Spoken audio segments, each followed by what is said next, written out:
এখন থেকে আপনার প্রিয় সিরিয়ালগুলো ফ্রিতে দেখুন এক্সক্লুসিভলি শুধুমাত্র সান নেক্সটে। এখনই অ্যাপ ডাউনলোড করুন। যে বাড়িতে আমার স্বামীর কোনো সম্মান নেই, আমার শ্বশুর বাড়ির কোনো সম্মান নেই, আমি কেন আসবো বলতে পারো এই বাড়িতে? হ্যাঁ দেখো রবি, থাম্মি বারবার করে আমাকে আসতে বলে, সেই জন্যই আমি ফেলতে পারি না থাম্মির কথা, আমি ছুটে ছুটে আসি।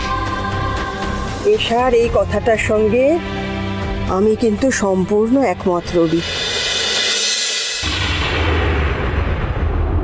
তবে জানো, আমার না একটা কথা মনে হয়, ওম যদি থাকতো, ও ঠিক ওর বাবাকে রাজি করিয়ে তোমাদের ধুমধাম করে বিয়ে দিত।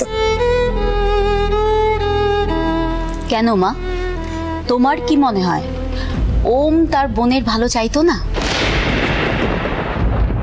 রবি, কিছু মনে করো না, বিয়েটা না সবসময় সমানে সমানে হওয়া উচিত। পিসিমণি, সারা জীবন তো তুমি ভালো মন্দের বিচার করে এলে গো, কার কত টাকা পয়সা আছে, কার কত সম্পত্তি আছে, সারা জীবন তুমি হিসেব করে এলে। আসল কথাটা কি জানো, আমার কাছে সেই ভালো যার সুন্দর একটা মন আছে।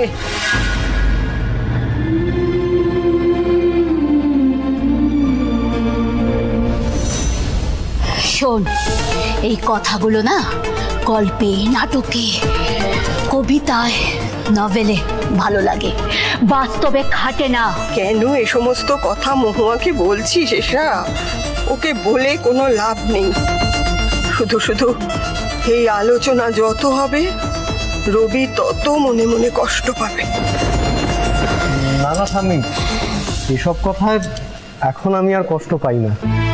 এটা তো সত্যি কথা যে আমি গরিব বাড়ির ছেলে, কষ্ট করে ওকালতি পড়েছি, আর স্যারের আন্ডারে কাজ শিখেছিলাম বলে কোনো ক্রমে সংসারটা চালিয়ে নিতে পারি। কিন্তু এশা, ও যে সচ্ছলতা পেয়ে এই বাড়িতে বড় হয়েছে, আমি দিতে পারলাম কই?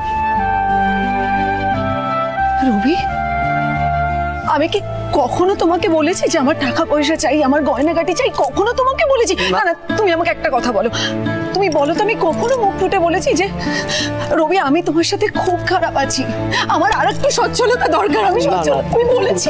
সব কথা তো মুখ ফুটে বলা যায় না। যাকগে, তোদের বিয়ের 15টা বছর কেটে গেছে, এখন এসব কথা বলে কোনো লাভ নেই। চপলা চপলা হলো? হ্যাঁ পিসিমণি, এই তো হয়ে গেছে। এশা দিদি তো এক্ষুনি এলো, এখন তো নিশ্চয়ই থাকবে। চলো।